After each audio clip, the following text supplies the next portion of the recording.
common sense recap of the day's biggest stories. It's John Catsimatidis and Rita Cosby. Katz and Cosby on 77 WABC. Here you come again. Well, what does that mean? Well, it means Joe Biden is back in the White House. Proof of life. We saw proof of life that he's alive. There were actually people saying that he might not be. Yeah, they were saying it might have been AI when he called into Kamala Harris. I mean, so many things that happened. Nobody was the truth. Yeah, and you know what? It is wild. He didn't say anything, John, to reporters. He got on the plane in Delaware. He's going to the White House, and tomorrow we're going to see him address the country. But what's even funnier is he has this letter that he wrote, and he doesn't endorse her, and then 4 minutes later, he endorses her. On Twitter. Come on. But it in the doesn't make studio, sense. we have Craig Eaton, and we have Vito Vasella, borough president of the great island of Staten Island. My former congressman, too. Nice to be with you all. Thank you very much. Vito, what do you think? This is such wild times. In the last 10 days, here we have an attempted assassination on a presidential candidate, and just a little over a week later, a sitting president steps down. I mean, you talk about unprecedented, uncharted situation. We're in it now, and frankly, I don't even know if we're up to the second to last chapter. I think we got a lot of chapters left to go. I'm not sure. Senator Schumer endorsed it today. Hakeem Jeffries endorsed her. Pelosi endorsed her. There's one person who hasn't. The only person who hasn't endorsed it yet, Barack Obama. Sitting in the wings, right. So. Yeah, what do you think he's waiting for, guys? Maybe for Michelle to figure out whether she wants to run or not. I don't know. No, I don't think she's running. That would be the only wild card. But why would he not have come out? I mean, why would he not? Everyone else is coming out. Oh, there's a very simple reason. Yeah. And I think he said it before. She's not qualified. Yeah. And maybe there's something left of him of being president that says at least we need somebody. Right. That's going to do the job. The reality is what the new nominee or presumptive nominee had a chance a number of years ago, and 5 votes dropped out before Iowa. Yeah, didn't even get to the first primary. I don't think Miss Harris has been battle tested, and really to a degree across this country. So that's why I say the next chapters are. It's one thing for everybody to unite behind her in about 3 seconds.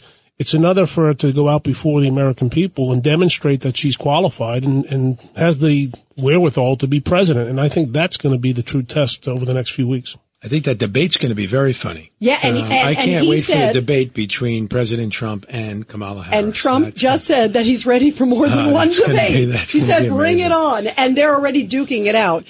She's already saying she's going to throw mud at him left and right, and he's already saying he's going to essentially Willie Horton her. I think there's another thing here, and that's the credibility of the people conveying the message. Just a few weeks ago, we were told that President Biden was running circles around people in the Oval Office.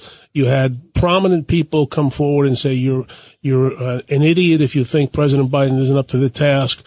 And now those same people are basically saying he's incapacitated and can't be president, let alone run for president. So those same people are now coming before us and saying that Miss Harris should be the nominee. I mean, at some point your credibility means something unless it all goes out the window. Yeah. Well, listen, I don't know who's running the White House for the last 6 months.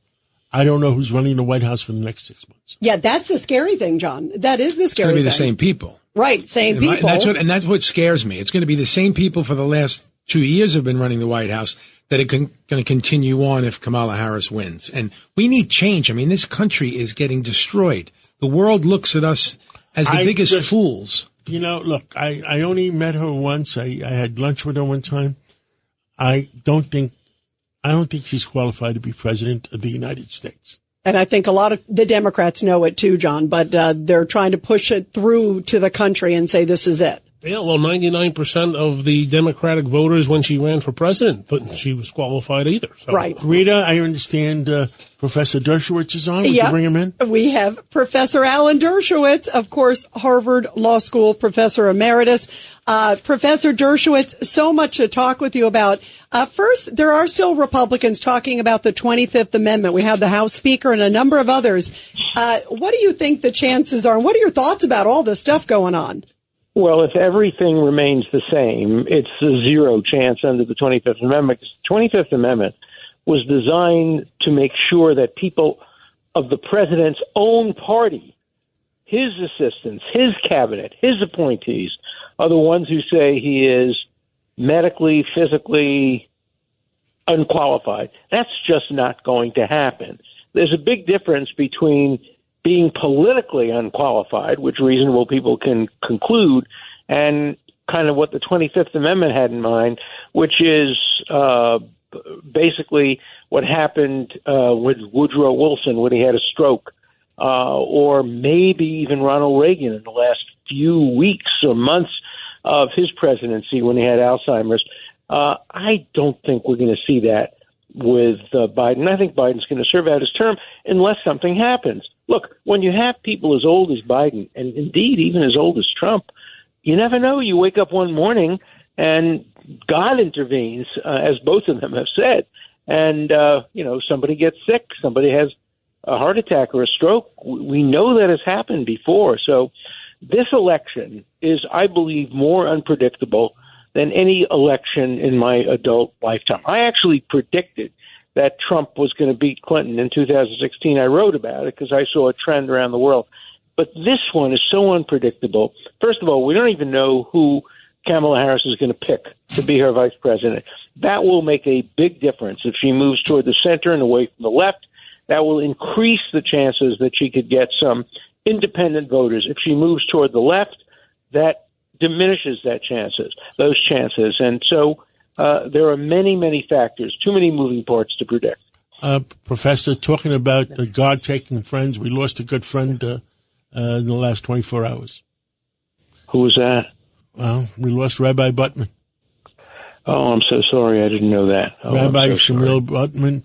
I think for 25 years in a row, I met him on, and we lit the menorah every December. And I did that too. I was up on that little, that dangerous thing where you go up in the air and you have to light the candles.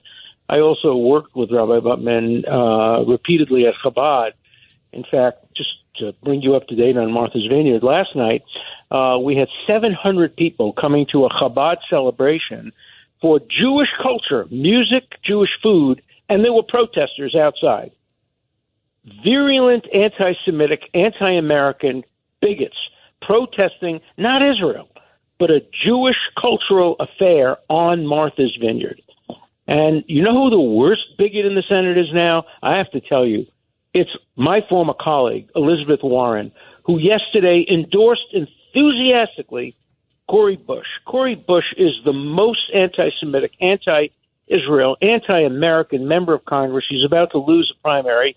But Liz Warren, she's going to support her to the hilt, along with Bernie Sanders. I am glad he's going to lose the primary. The Democratic Party.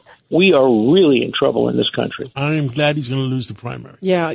Professor Dershowitz, tomorrow, Netanyahu is going to be speaking. You're talking about protesters.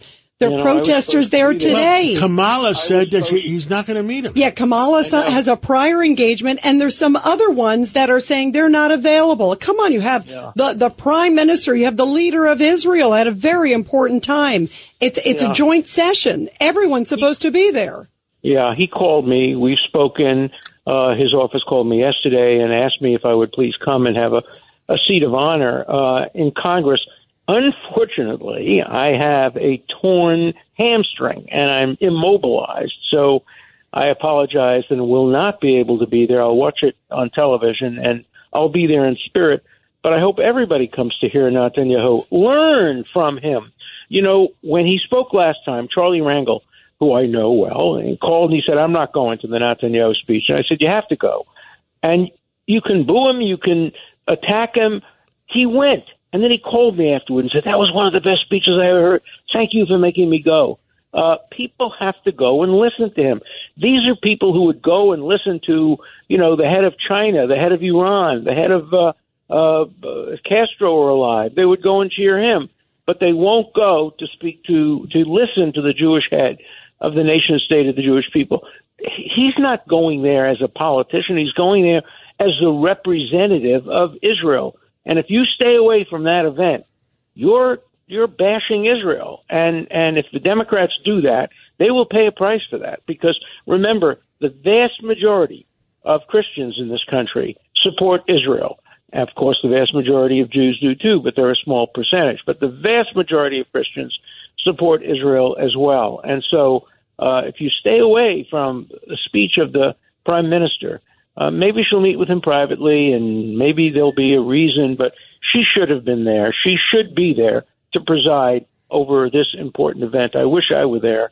And I apologize for not being able to be there. You know, great points, because here she is, anointed, so it seems, about to be. And you would think this would be such an important event for her to be at. Craig Eden. This sends a very bad and a very dangerous message to him.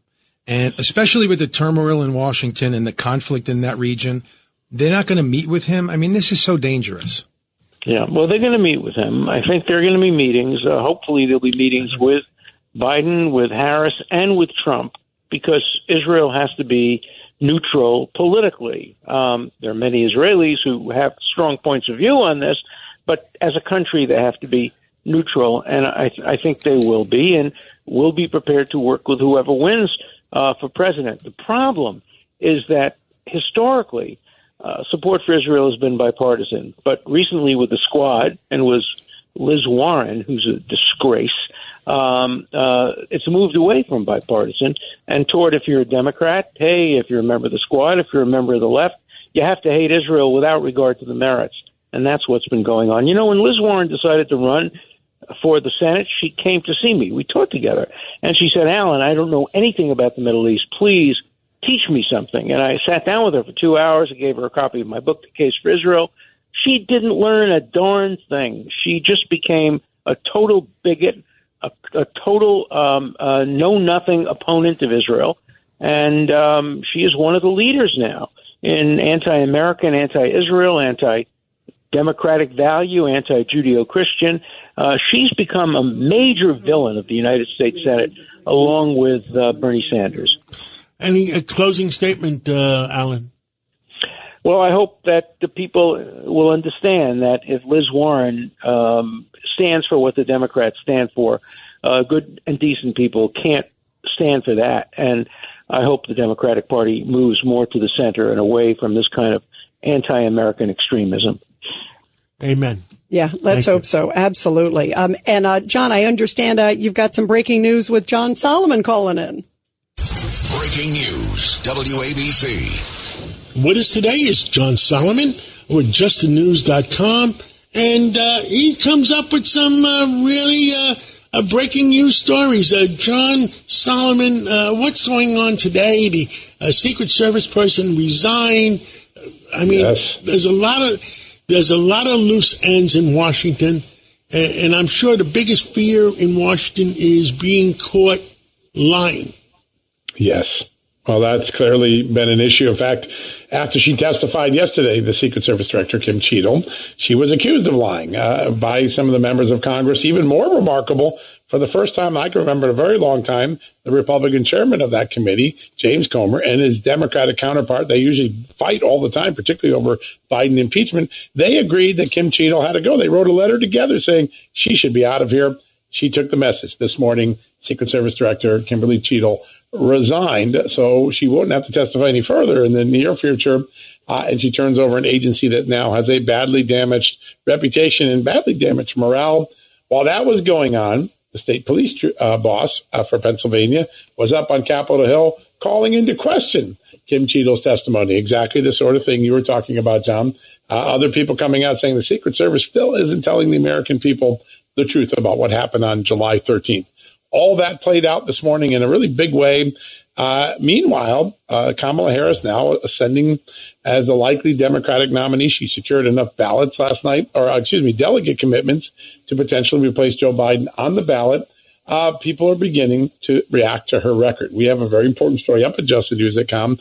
We went back and we took a look at the last couple of times that Kamala Harris was in charge of something, when she was the district attorney in San Francisco, when she was the top law enforcement officer in the state of California, the attorney general. What we found was a record of scandal, a record of failures that were called out by judges, failures called out by the local newspapers, failures called out by prosecutors one of the more serious things that went on her watch, prosecutors were caught repeatedly using false confessions, testimony that was perjurous, withholding evidence. And Harris's office, which was supposed to take care of the problem, wouldn't deal with it, so much so that even a judge told the court, would someone please get the Attorney General's attention and let her know that what's going on here is serious and unacceptable. Similar things happened back when she was the district attorney in San Francisco. A lab technician stole some evidence. They didn't inform the defendants who might have been affected by that lab technician's testimony and work. And again, got admonished and raised concern of. And also, while she was Attorney General, one of her top deputies was accused of sexual harassment.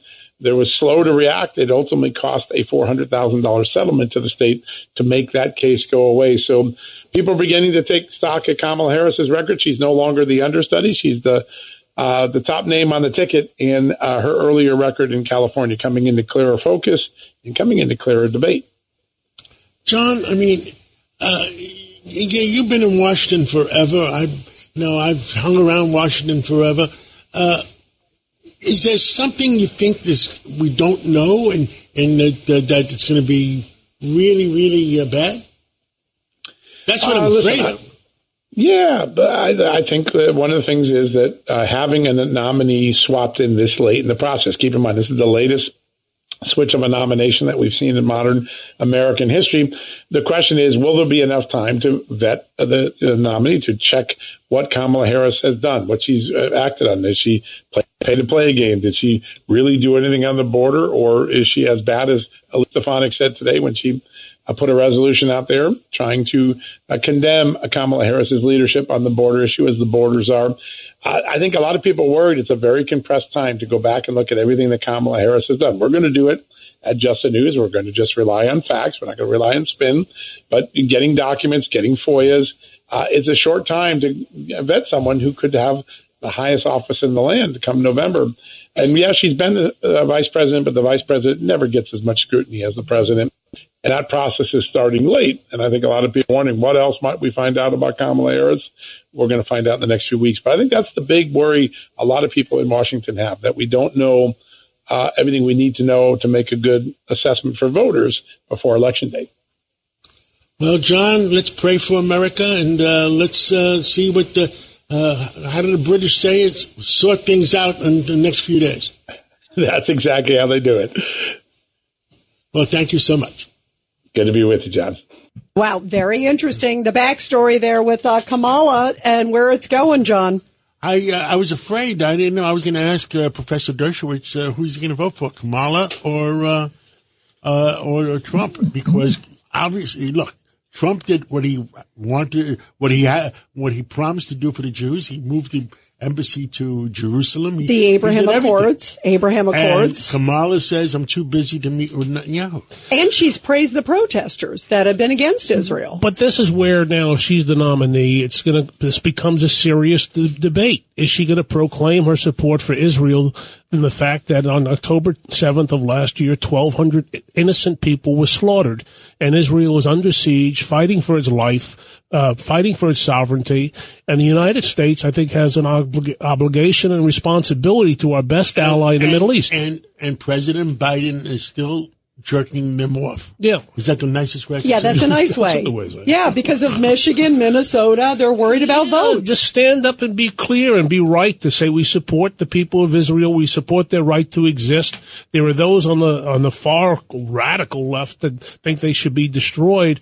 Anybody who embraces that crowd is a nut. But he doesn't say that. He's too wimpy. He doesn't say it. I mean, Kamala's already walking around like she's president. I just watched her walk onto Air Force, the helicopter, and the way she's walking, the strut. Yeah, the swagger. She's already, the swagger. She's already walking around like she's president. And this is a mistake in her first act here. 105, 106 days to go. Yeah. Rita, should we take a break right now? Yep, and what are you going to come back with? And after the break, we have Congressman Andy Biggs. And let's talk about the second half. You have Roger Stone in 5:30. Peter Mihalos, Dr. Mihalos. Peter Mihalos. And there's a revelation. You cannot drink certain beverages. You better stay in tune if you want to stay alive. And at the end, we have a former Secret Service special agent. Some revelations. Okay, let's take that break. You're commuting home with Katz and Cosby. Now, here's John Catsimatidis and Rita Cosby on 77 WABC. And we are back here on Katz and Cosby. Well, another big chunk of news today. The head of the Secret Service resigned. I think everybody on all sides was cheering that. And yesterday she got grilled, skewered, and baked by a House committee. And the question, Rita, is did she resign because she thought that she has to answer the question and that she would not tell the truth? And also there was a push to impeach her too. There was a motion to, there's just been a lot of heat on her. Anybody, give me a break. I agree. And by the way, and no one's been held accountable either. Nobody's held accountable. Well, Biden didn't fire her. She resigned, supposedly. Well, she didn't want to testify. Boy, she was terrible yesterday. Joining us is Congressman Andy Biggs, who was doing some of the grilling yesterday there, of course, from the state of Arizona. Congressman Biggs, you were terrific. With the director Cheadle yesterday. I couldn't believe it. Republicans and Democrats, she's so bad. Everybody was just, it was like, I felt like it was like Abbott and Costello. Yeah, couldn't believe it myself. She was terrible. Her answers were terrible. Her performance was terrible. I don't think that she realized how bad it was going to be. I mean, by the time you got to the end with people like Moskowitz, who's way down on the seniority list, he's down there. He's a Democrat from Florida. He's like, you just don't even realize how bad you are. And I think it was all over for her. And I think that, quite frankly, the Democrats in power told her, you've got to go. You're going to be a weight around our neck, and you got to leave. What did you make, Congressman? John was just saying, because yesterday when she testified, she didn't want to answer anything. No one could be that dumb and rise to the level of Secret Service director. I mean, she was an agent for many years and there was so many mistakes. And she was like, well, I'll look into it.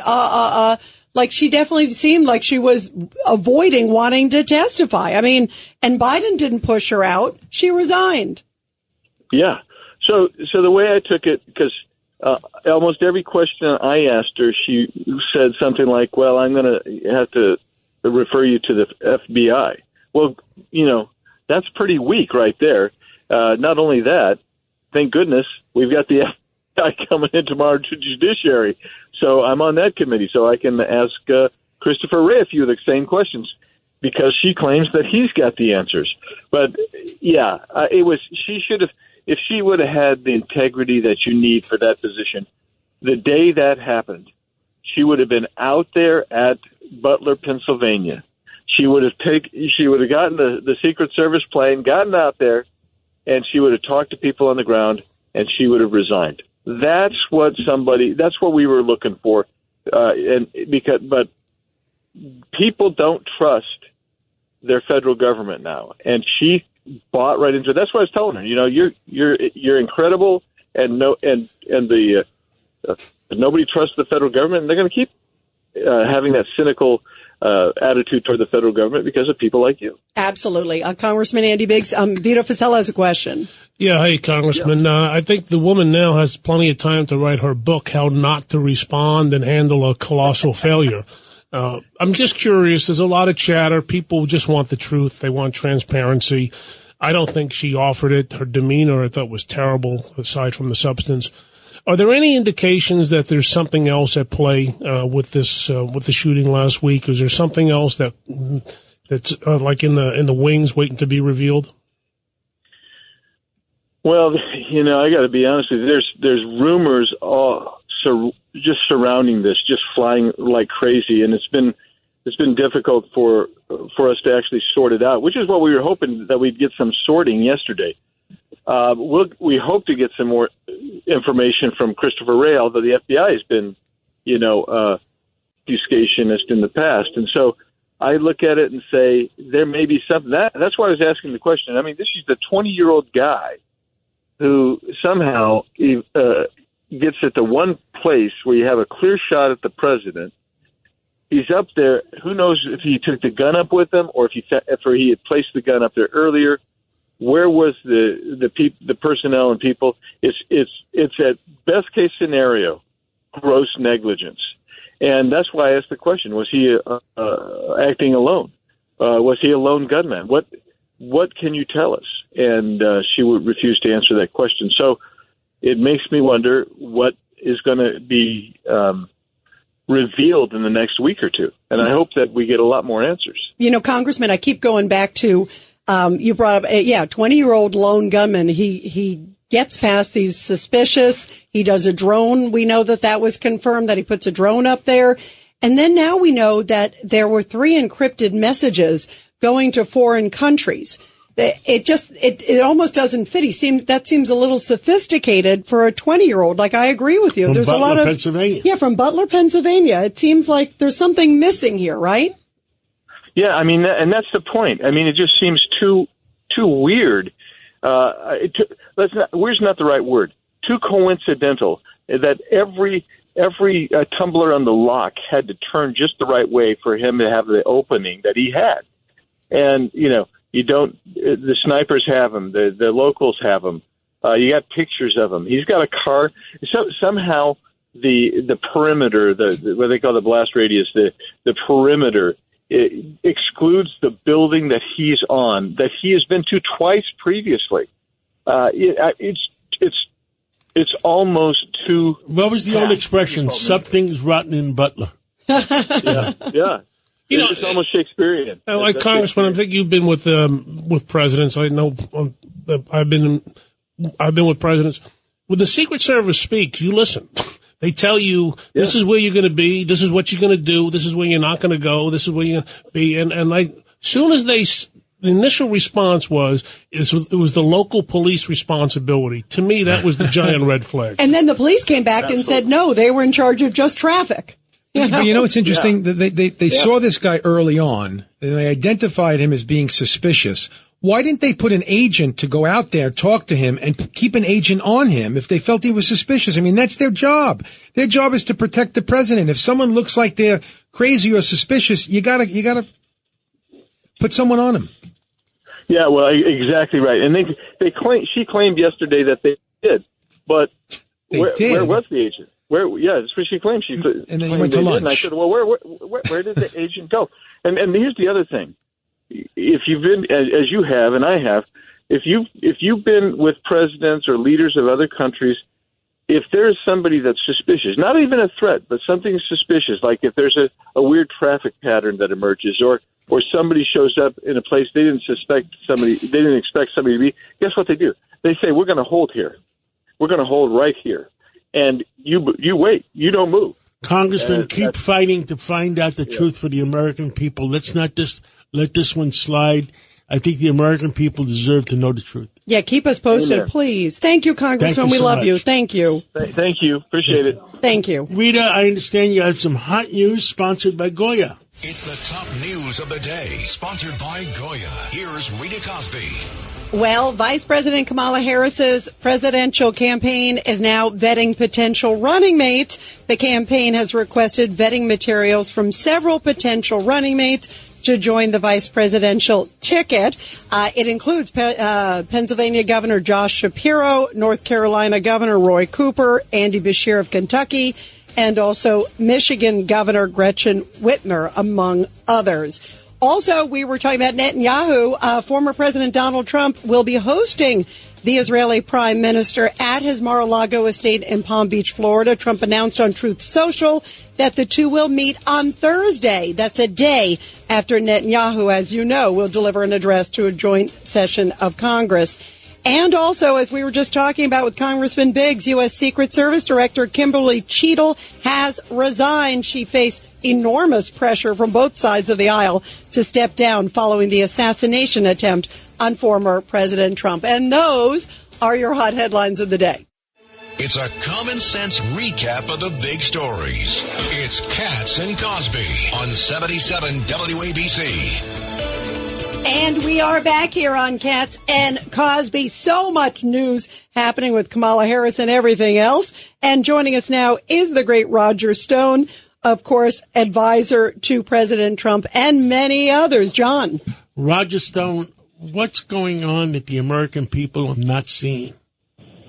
Well, the stunning lapses by the Secret Service are beyond comprehension. Every day we learn something new. For example, there were evidently people admitted to this event who had never gone through the magnometers, never been wanded. So there could have been guns in the crowd. There are so many anomalies and questions. This hearing was a disaster. The FBI has no answers. In the meantime, you see Kamala Harris struggle to consolidate a campaign. Her campaign got busted using an AI-created recording of Joe Biden that we were led to believe was Joe Biden live. Wait. How do you know that was AI? I saw reports of that.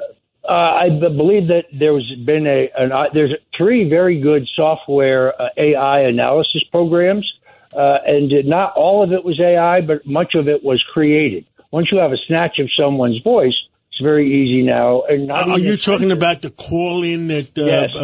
President Biden did? You think it was an AI call-in? That has evidently been determined. I would say 2 things. Kamala Harris at one point says, you're still on the rough, and then she says call. Feels like she's going to say recording. So I think it really kind of begs the question. The new polls are out. I think we're now far enough away from the events of Sunday's dropping out of the race where basically Joe Biden was strong-armed by Barack Obama, who lined up the powerful New York Times, and George Clooney, and former Speaker Pelosi, and Chuck Schumer. It's not clear that Jim Clyburn wanted to go along, but they basically forced Joe out, and they did it because they're petrified. I mean, they're looking at polling that shows that districts that heretofore were not considered competitive are competitive, and states are slipping away. Well, Craig Eaton? Roger, you have your pulse on everything going on here in Washington and with this race. I'm just curious what your opinion is as to why Barack Obama is sitting on the sidelines right now and hasn't yet endorsed Kamala. Could it be that they're waiting to see if Michelle wants to jump in? Hey, Raj? We lost Raj. Maybe Barack Obama was listening to you and he said, he's going to dial back. We'll figure it out. But it is interesting that he is the lone holdout. There's something we don't know. We are missing something. And I don't know what it is. Well, there were reports, in fact, that there was software. Roger was alluding to the fact that there's software that can determine if something is AI. And there were reports that one says 98% accuracy that it was artificial intelligence. And the line he was saying is when he called in, when Joe Biden supposedly called in, there's a voice where you say record, like it sounded like somebody was going to use the word recording, and they're saying that might be. I'm not sure. We got Roger. Hey, Raj, let's go right where we were talking with Craig Eaton about Obama. Why is Obama holding out, do you think? And so far hasn't endorsed Kamala. Well, first of all, I misspoke. What I meant was that Biden is very, very angry that he feels muscled out by Obama, who he believes he was loyal to for 8 years. It's their fear of losing. They don't think Biden could win. That's why they had to get him out of the way. They have the same concerns about Kamala Harris for all of the obvious reasons. Her own presidential campaign was a dumpster fire. She got 1% of the black vote, 1% in the primaries. Her public performances are a word salad. She has burned through staff. She blames them for her shortcomings. Staffers who are fired say she won't read anything. She won't sit for a briefing. She knows everything. She won't study, which you need to do to be vice president. She's clearly a front runner. She's now, I would say, the prospective, if not to the presumptive nominee, although she's still not legally the nominee. If the poll shows that she continues to trail Trump, running about where Biden was, and her performances are uneven, there are mistakes in the rollout of her as the front runner, this Democrat convention could still be in play. The media buys the idea that she has enough delegates, but more than half of the delegates are non-white. A third of them are union members controlled by 3 large more liberal public employee unions, CWA, AFSCME, and a third, so 3 union presidents have a huge chunk of delegates here.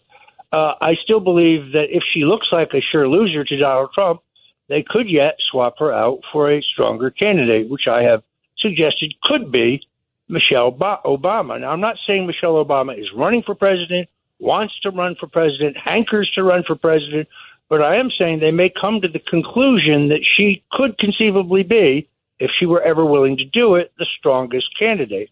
That is why I think Obama is holding out. That's interesting. The Clintons have endorsed Obama, frankly, because Hillary's angling for a vice presidential position on a Kamala ticket, an all-woman ticket. A novel idea, with abortion and abortion rights being the single most important issue for Democrats in terms of motivating them. So you think that Hillary, are you suggesting there might be this package, like sort of a Kamala Hillary Clinton ticket? What I'm saying is I think Hillary, who is, still very bitter about losing the 2016 election and still quite ambitious, which is part of her makeup, is angling for it. Doesn't mean it will happen.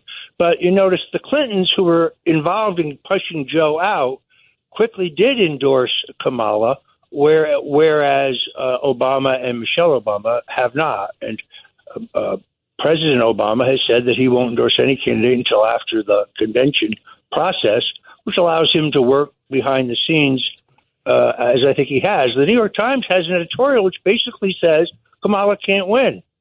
She cannot pull the votes out that we need, which is stunning in this atmosphere. Roger, this shooter, is there something we don't know? Look, I think Senator Ron Johnson said it best, and he has better sources than I do. He's been briefed by federal law enforcement. There's a probability of more than one shooter based on acoustical analysis. Now, I don't know that for a certainty. I'm just telling you that seems to be an open possibility. I saw an excellent analysis done of this by Mike Adams, who's a brilliant guy who gives a pretty good case for shots coming from 3 different locations, maybe multiple shooters. We just don't know. It's kind of like the Kennedy assassination. Even today, all these years later, not everyone is sure that Lee Harvey Oswald did or did not kill John F. Kennedy and acted alone. I don't believe any of that's true. I said that yesterday. I said 30 years from now, Frank Morano is going to say, who really did the dirty deed? Roger, Vito Fasella, good to hear your voice. Other than the shooter and whether he was multiple shooters or not, you know Washington, D.C. and these agencies better than anybody.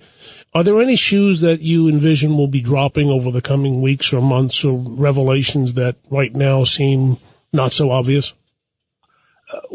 First of all, Vito, let me say how much I admire you as a man who fights for Staten Island. You have a record of service to the people and the taxpayers that I revere, and I honor you for that. Thank you very much, Roger. Very kind. You are the taxpayer's best friend, and you fought for your citizens as the mayor has sought to basically launch an invasion into our communities of illegals. In any event, it's very hard to say. One of the questions here is there are ballot access issues. It seems pretty clear to me that there are maybe it's 4 or 5 states, some of them swing states, Wisconsin, Nevada, potentially Georgia, depending on looming deadlines. Kamala cannot be certified for the ballot in any place until she's formally nominated in August. In some places, it appears to me that it's difficult to get Joe Biden's name off the ballot. This is a very non-democratic process. Biden got 95% of the vote. He won 7,000 delegates. Now, it's fair to say they cleared the field for him. They ran RFK Jr. off with arcane rule changes, and then I think an obscure congressman gave it his best shot but could get no attention. So they cleared the field here for Joe Biden. There's nothing democratic about this process. If she becomes president, she'll be the first president who was never voted for by the people other than Gerald Ford. Wow. Yeah, very interesting. Roger, thank you. Keep us posted on all fronts. You always have good stuff. Thank you. I think Trump's in excellent condition here, and the new polls are unbelievable. He's beating her very handily, which is what I would have expected. Yeah, and that RNC was great. I mean, Thank you, Roger. I said before, maybe Obama feels she's not qualified. Yeah. I mean, a lot of people seem to be thinking that. Let's go to Dr. Peter Michalos now. And I talked to him this morning, and he had some revelations about the tea we're drinking. Dr. Peter, would you share that with the world? Absolutely. In the end, the most important thing is our mental and physical health. And one of the fascinating things that we found out is about these microplastics, and we're learning more and more when they do autopsies. They're finding all these microplastics and even smaller particles called nanoplastics in our bodies. And they think that these things are causing various issues I'll get into. But one of the studies found that a lot of the tea bags are actually sealed with plastic when they place it in some of these bags, and also the nylon bags. The problem is when you put them in hot water, they found using now laser analysis that as many as 11.6 billion pieces of microplastics and 3.1 billion nanoplastics are released by 1 cup of tea. Now, this is pretty wild, and our ancestors 1,000 years ago were not having that problem. And the problem is that these plastics and these forever chemicals are found in many cleaning products, water-resistant fabrics, nonstick cookwares, stain-resistant clothing, food packaging, cosmetics, and even toilet paper.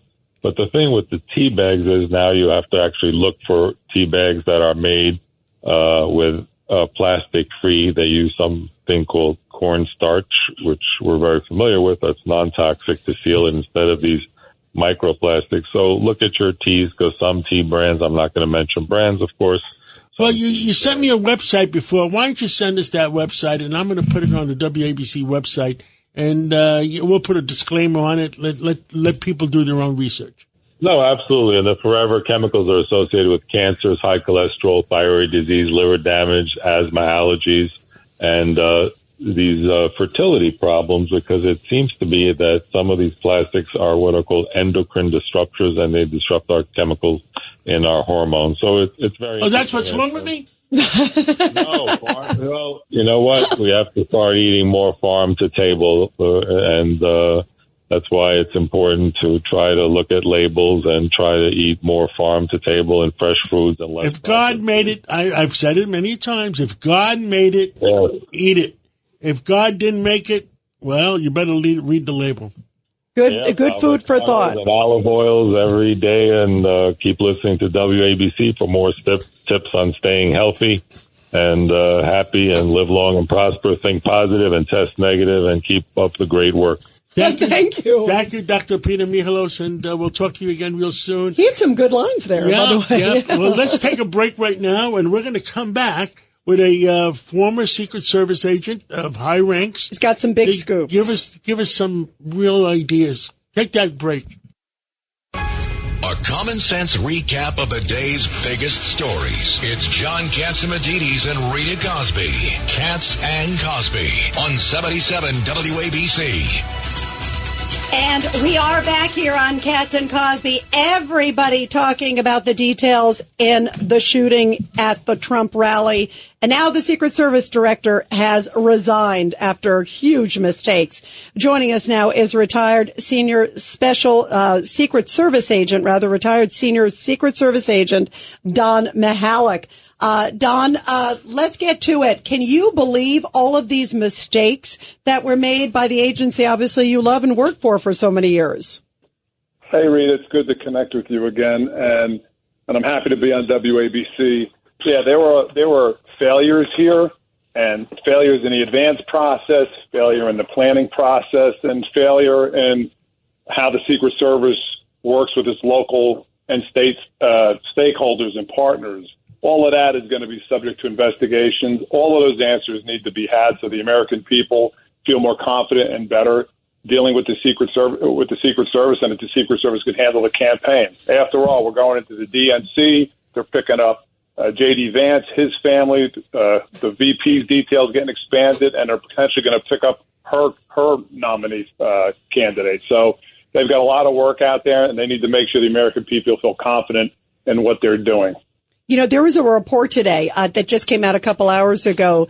Don, this is stunning, that apparently there was law enforcement, there were snipers that were on a roof And then they were told, hey, go look for this suspicious guy. They come down from the roof. The roof actually had line of sight with that roof. And at that moment, that's when the shooting goes off. It's like there's too many weird things that just happen. Could the agency that you love be that bad, or is there something more? No, so part of this is you have to understand the Secret Service's advanced process. You know, the Secret Service gets out to a site about a week, sometimes less during the campaign ahead of time to do the planning. They meet with the staff, the local stakeholders, and they plan out the security of a site. Some of that is dictated by the staff, meaning the event, how the event is going to flow, and some of that is dictated by the realities of the site. For instance, if you're in Manhattan, you can't shut down half of Manhattan for protective visits. So you have to keep that in mind. In this case, they went to Butler, Pennsylvania. They partnered with their local stakeholders, the Butler police, the sheriff, state police, whatever. They reviewed the site. They came up with a security plan. They, generally speaking, set up 3 rings of protection, an inner ring, stage, seating area, a middle ring, figure the checkpoints, magnetometers, and an outer ring of protection, which is generally where the local and state stakeholders patrol. And what you're talking about, from what I understand, is a local counter sniper team saw him, saw that he was carrying a rangefinder, identified him, then he moved out of their view, and then they contacted a local police team to go find him and find out what was going on. They failed to do that. Next thing you know, he was up on top of one of the warehouses, and the public was calling him out, saying there's a man with a gun there. Clearly, there was a failure there to interdict him ahead of time. There was a failure to communicate clearly what was going on, and there was a failure there. So it's going to lead the Secret Service and all of these panels and investigations that are occurring to look at communications, agency interoperability, and this is all stuff the Secret Service has done for decades. So this is a failure that now needs to be examined, and they need to figure out ways to close that gap so it doesn't happen again. What about also, and everybody, we're talking to Don Mihalik, retired senior Secret Service agent. Don, what about also the fact that he had messages on these encrypted apps that had foreign connections, it's really odd that how does this 20-year-old loner at this point have that kind of sophistication? Well, anybody can download an encrypted app, and a lot of people use encrypted apps for communication these days. WhatsApp is an encrypted app, Signal's an encrypted app, and, there's plenty of mis and disinformation out there that are coming from foreign sources, Iranian, Russian, Chinese sources that are trying to influence our election. It's been widely reported. The Director of National Intelligence has talked about this. The FBI Director has talked about the amount of disinformation related to this election to try to sway the American people in this election is prolific. And unfortunately, you have individuals that can find what they're looking for on the Internet, and then they can be indoctrinated on the Internet. Back in the old days, you actually had to go to a library or to a meeting to get that type of indoctrination. Now, a quick search of the Internet, and anybody, especially somebody who's got a mind that maybe is suffering from mental health challenges, can be easily swayed into believing whatever they're reading. So it's Internet's good, but it also can be bad. Yeah, absolutely. Craig Eaton, your thoughts? I can't understand how, if they had some intel that there was a suspicious young man around there, why they wouldn't have taken the president and said, don't let him go out on the stage, or protected him further, or just assign someone to him immediately and take him out of the equation. Why would you leave someone out there that you believe is potentially suspicious? Great question, and I wish the director had handled that question better yesterday in the House hearing. But there's a big difference between suspicious individuals and a threat. When you go to these campaign events, and you guys may have been to a couple of them, there's all kinds of suspicious people. People show up dressed in outlandish outfits. People show up carrying banners, things. I've talked to Code Pink protesters. I've talked to all kinds of people at these events. They're suspicious. The mitigation factor, because remember, the Secret Service doesn't eliminate risk, it mitigates risk. The mitigation factors in those kind of situations is sending a ground team to go find these individuals, interview them, talk to them, and find out what the hell's going on. In this case, that clearly did not happen, because had that happened as soon as he was identified, this would have been mitigated.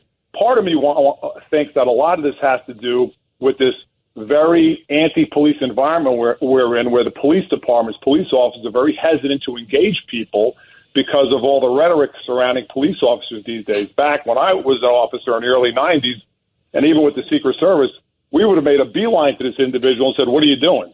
That would have mitigated this. That didn't happen. We need to figure out why. And that would have saved that man's life. Yeah, absolutely. It would have saved that man's life. Yep. And the other problem is the communication, and I point to President Bush on 9/11, as you guys know, Al-Qaeda attacked the United States, New York, D.C., and out in Shanksville. At the end of the day, the Secret Service said, "Mr. President, you can't go back to D.C. D.C. is still a threat. We still don't know how many plots, attacks out there." President Bush said, "I'm the president. Take me back to D.C." And where did he go?